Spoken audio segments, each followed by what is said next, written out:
평안한 밤 되셨습니까? 오늘도 여전히 하나님 안에서 사는 행복을 맛보시는 여러분을 진심으로 환영합니다. 오늘 말씀의 제목은 기도와 신앙, 그런 제목으로 함께 말씀을 나누겠습니다. 먼저 빌립보서 4장 6절로 7절에 있는 말씀을 봅니다.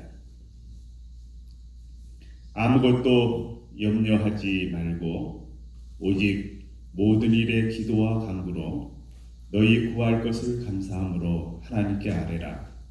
그리하면 모든 지각에 뛰어난 하나님의 평강이 그리스도 예수 안에서 너희 마음과 생각을 지키시리라. 아멘. 기도는 설교를 아주 많이 들었을 것 같습니다. 그죠? 그리고 비슷한 내용도 또 많이 접했을 것 같습니다. 그런데 기도를 아무리 많이 강조해도 지나치지 않다고 생각을 합니다. 여러분 하루를 살아가시면서 숨을 안 쉬고 살아가시는 거 경험하실 수 있나요? 호흡 안 하고 몇 분이나 견딜 수 있을까요?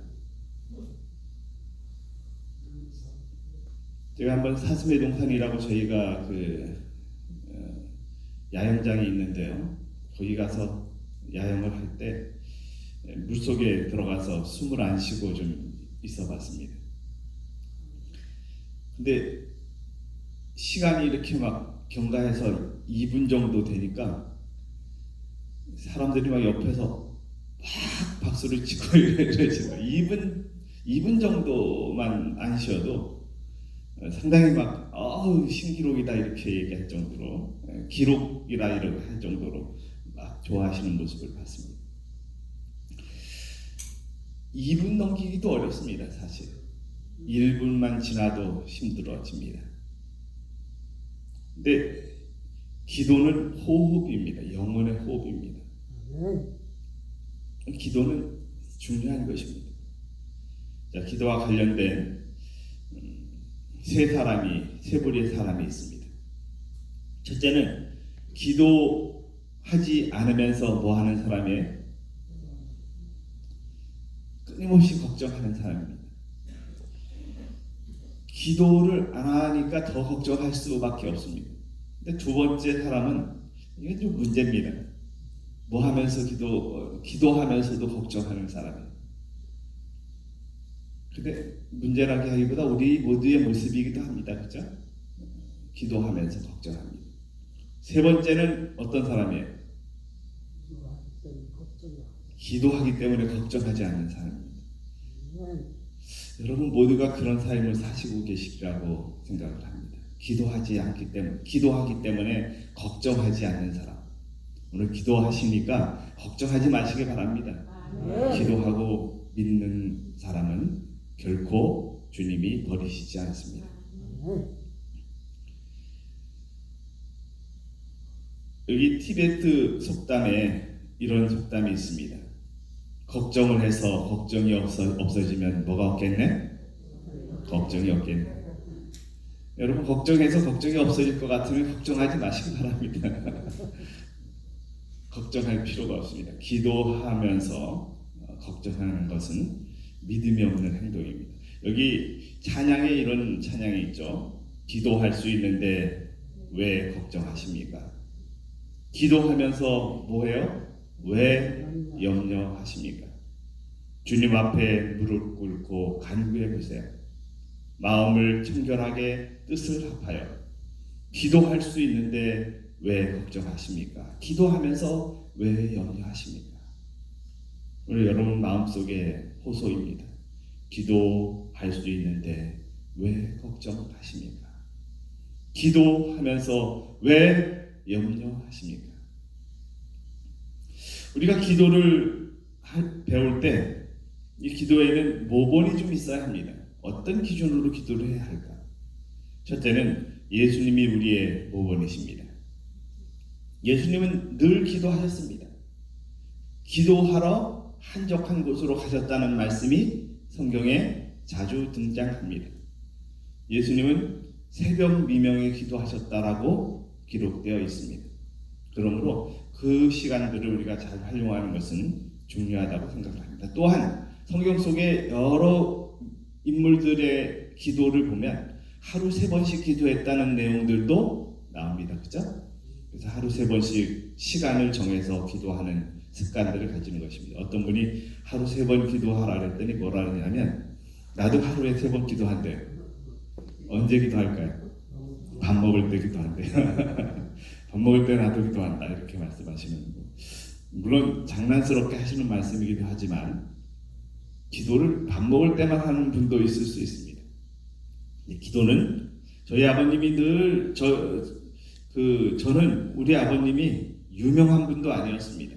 그냥 평범한 분이었습니다. 그런데 저희 아버님을 가장 존경합니다.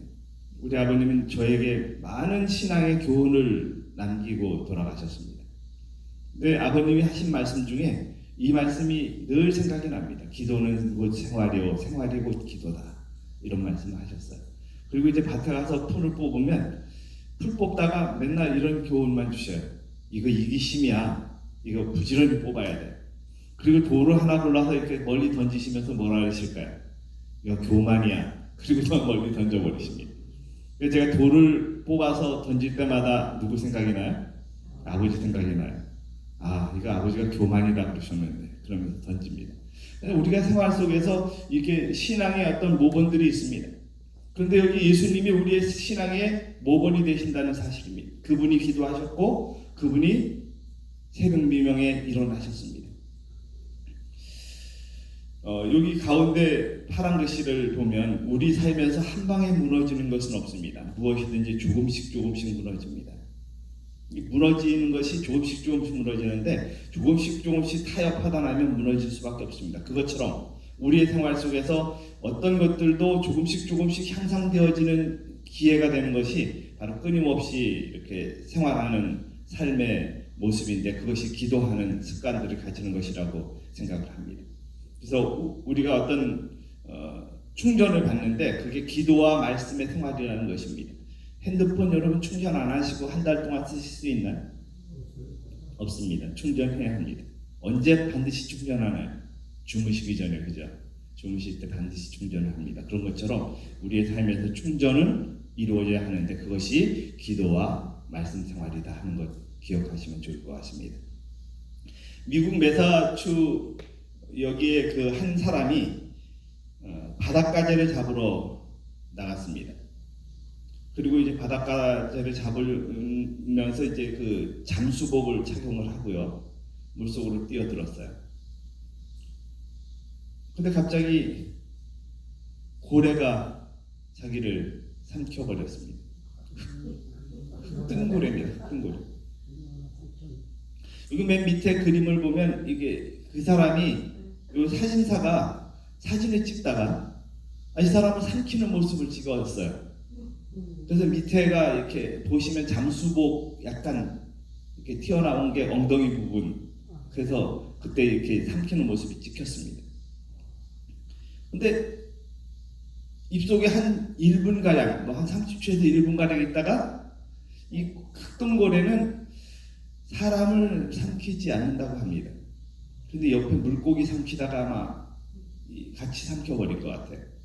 그래서 한 1분가량 있다가 이렇게 뱉어버렸습니다. 그래서 이제 거기서 구조가 됐어요. 근데 이 사람이 참 특이한 것은 몇 년 전에 경비행기를 타고 가다가 경비행기가 추락을 했어요. 근데 그 중에서 살아난 사람입니다. 그래서 2번 죽었다가 살아난 사람이다 이렇게 기사에는 있습니다. 어떤 때는 우리가 이런 상황들을 만나기도 합니다. 그런데 우리가 그 가운데서 이렇게 생명을 건졌다고 하는 것은 정말 감사한 일입니다. 그죠? 근데 신앙을 하는 사람은 이때 어떤 생각을 할까요? 아이 참 운 나쁘게 고래한테 삼켰어 이런 얘기를 할까요?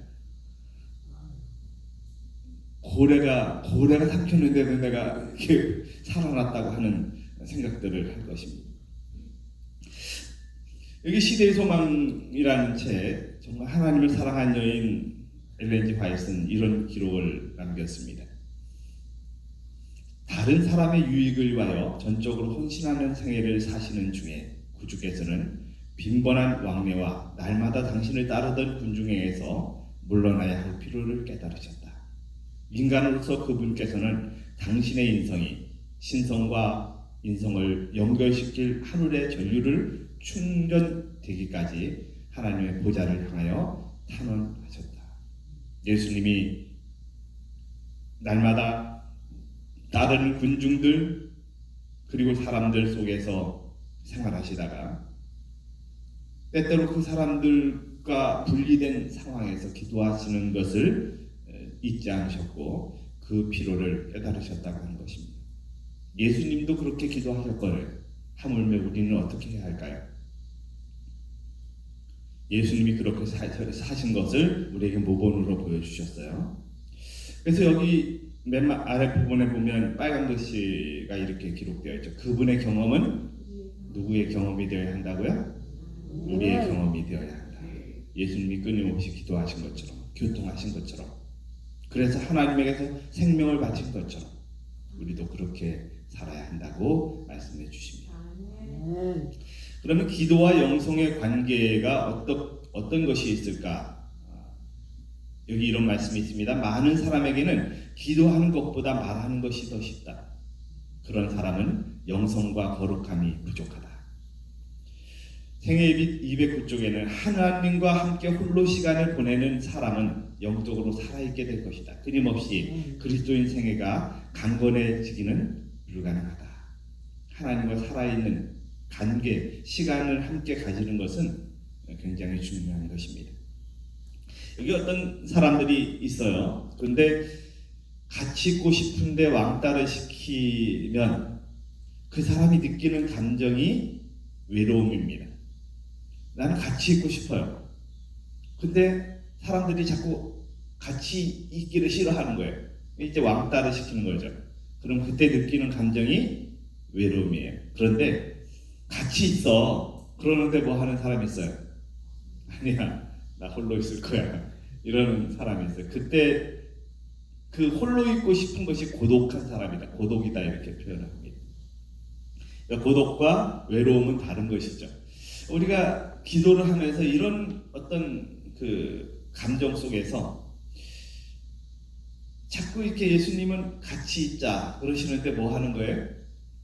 자꾸 이렇게 고독한 선택을 합니다. 같이 있자는데 같이 있기를 거부하는 것이 고독을 선택하는 거예요. 예수님은 그렇게 사는 것을 허락하지 않으십니다. 그래서 그분은 늘 기도하는 것을 우리에게 선택하도록 약속을 해주셨습니다. 여기 그러면 우리가 기도를 하는데 왜 기도할까요? 첫째는 하나님은 우리가 기도하기도 전에 아실까요? 모르실까요? 다 알고 계십니다. 이미 그분은 알고 계셔요.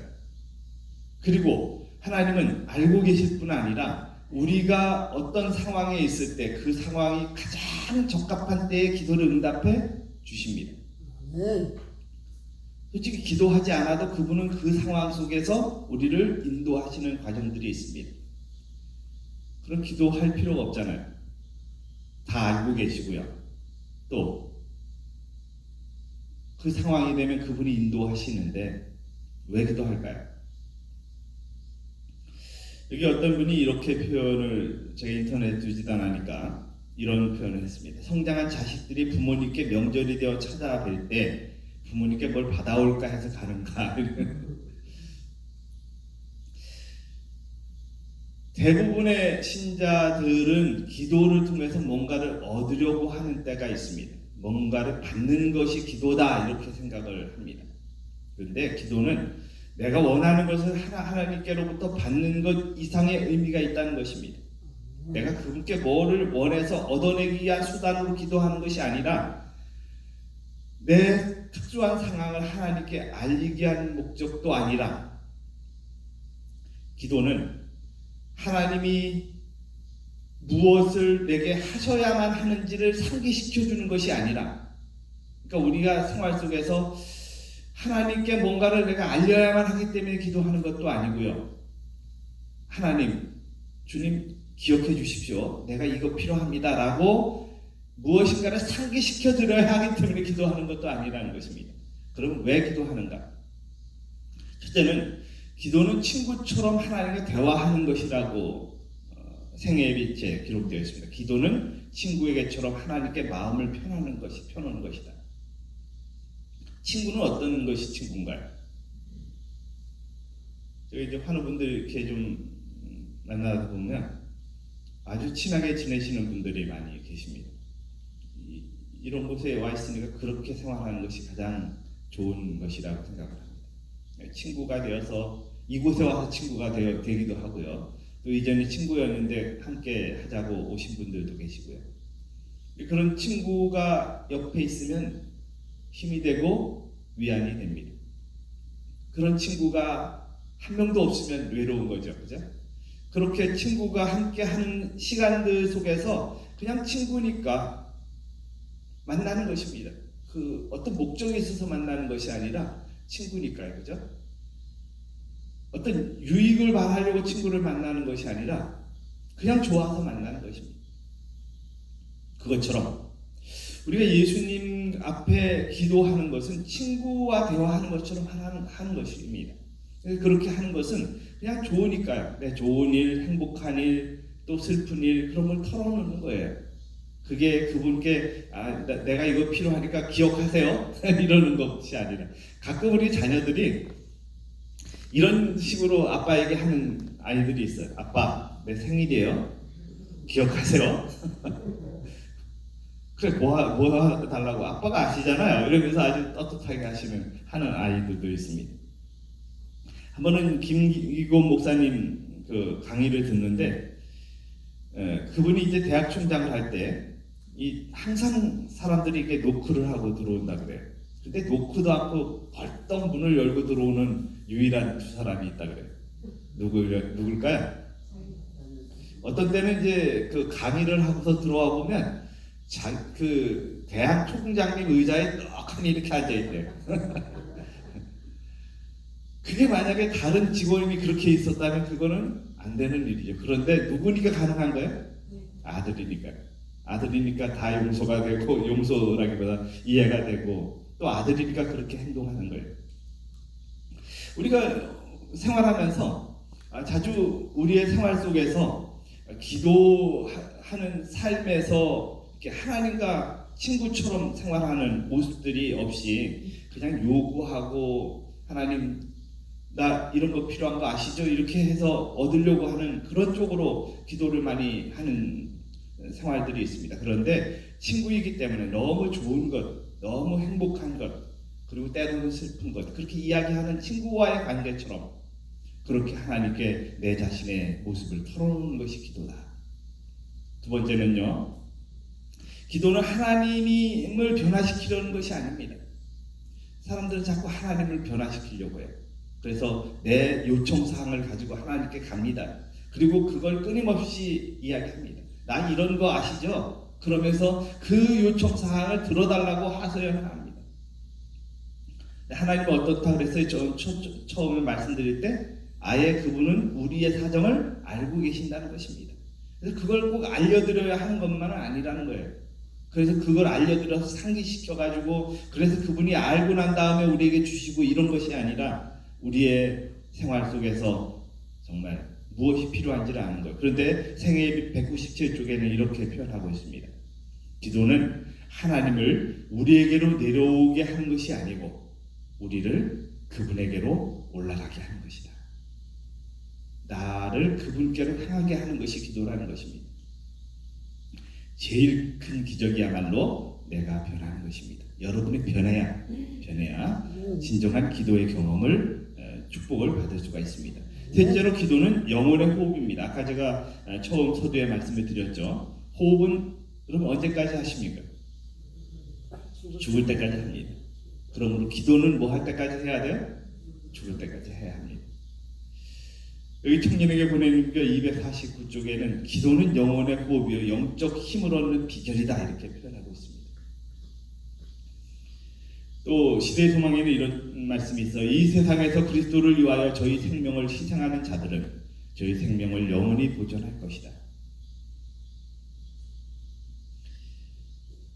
대나무가 있습니다. 대나무는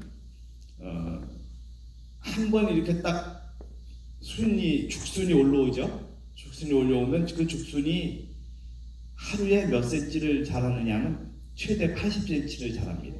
80cm가 큽니다. 그래서 막 크기 시작하면 하루 이렇게 아침에 일어나서 보면 쑥 커 있는 것입니다. 그런데 5년 동안은요, 이 대나무가 이렇게 겉으로 나오질 않습니다. 그래서 뭐 이렇게 대나무를 심어 놓으면 도대체 이게 죽었는지 살았는지 이러면서 이게 다 죽어버렸구나 이렇게 느끼는 것인데 5년 동안 지나고 난 다음에는 막 쑥쑥 크는 것입니다. 그런데 이 대나무 밭을 이렇게 파보면 5년 동안 뭐 하고 있느냐 하면 뿌리를 내리고 있다는 것입니다. 뿌리가 쭉쭉 뻗어 있어요. 그래서 그렇게 뻗어서 제대로 기초가 되어진 다음에 그 다음에 뭐 하는 거예요? 크기 시작하면 쑥쑥 커버리는 것입니다. 하루에 몇 센치죠? 최대 80cm까지 크는 것입니다. 그래서 맨마다 한 30m까지 커요. 쭉쭉 커버리는 것입니다. 이게 기초가 약하면 올바로 견딜 수가 없습니다. 제가 한 번은 바람이 많이 부는 해가 있었는데 그때 여러분들 다 보셨을 거예요. 산에 나무가 굉장히 많이 쓰러졌습니다. 근데 쓰러진 나무를 보면 다 무슨 문제가 있는 거예요? 뿌리 문제가 있어요. 바위에 나무가 자라다가 바위에서 제대로 뿌리를 못 내리니까 넘어진 나무도 있고요. 대부분 참나무들이 많이 쓰러졌더라고요. 그렇게 쓰러질 수밖에 없는 것은 뿌리 때문이라는 것입니다.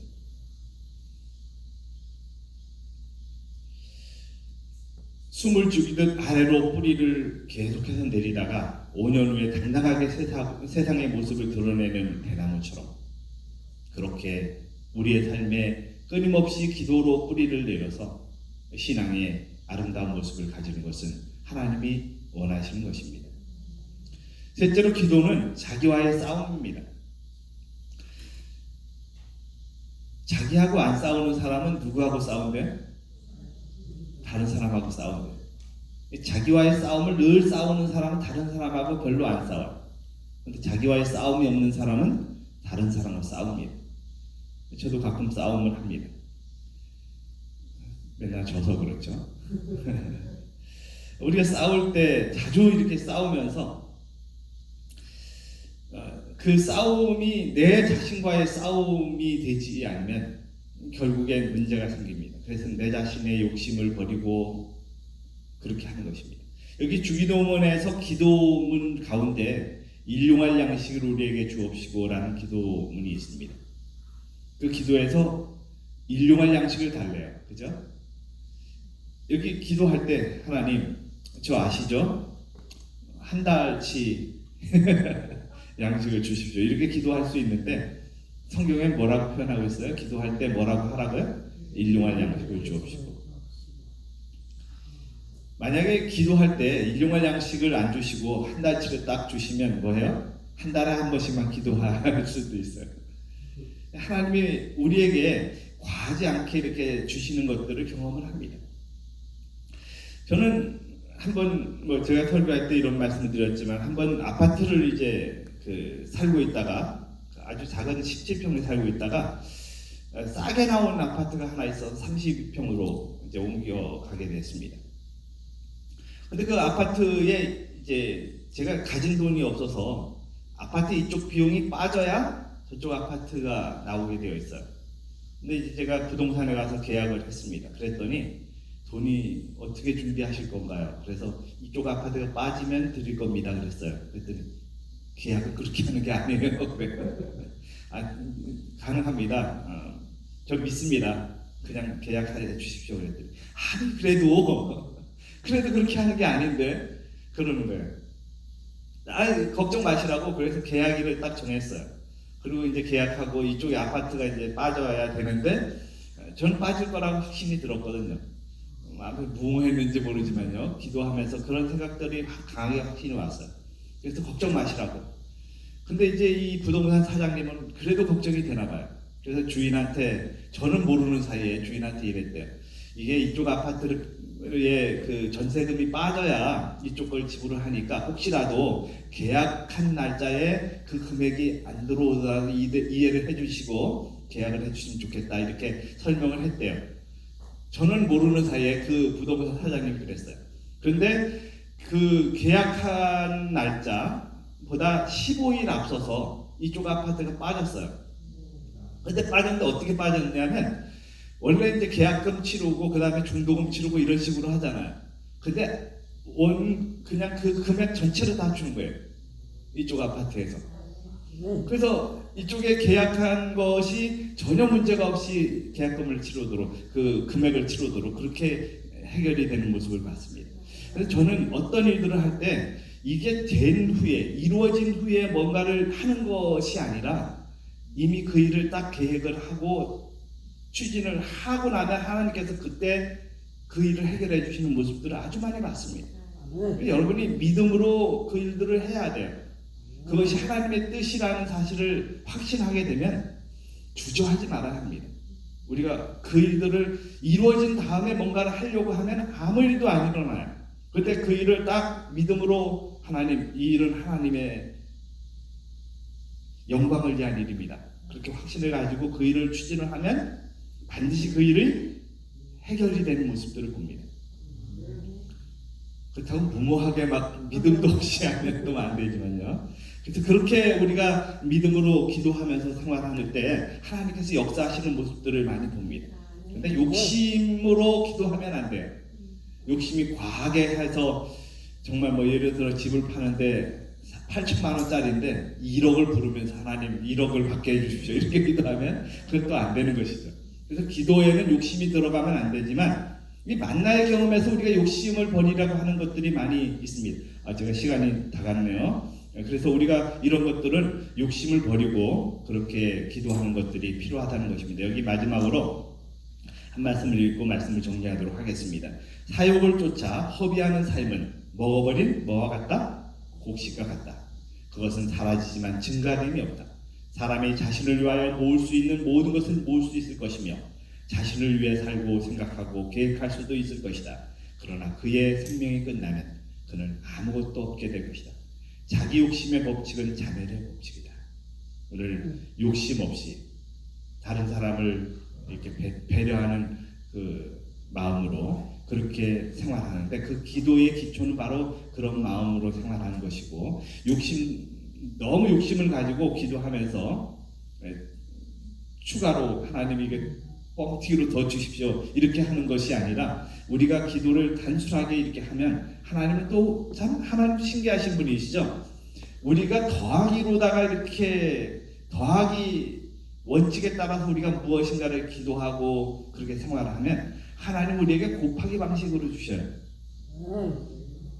우리는 더하기로 계산하고서 하나님 앞에 이렇게 나아가는데 우리가 생활을 하는데 하나님 뭐 하신다고요?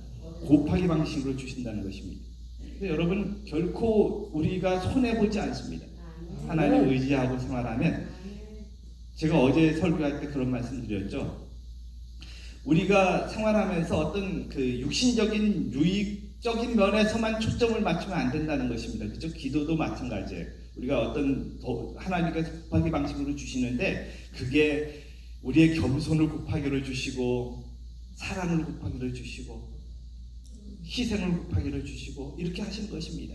그게 결코 그냥 어떤 육신적인 유익 그것에 초점을 맞추면 안 된다는 것입니다.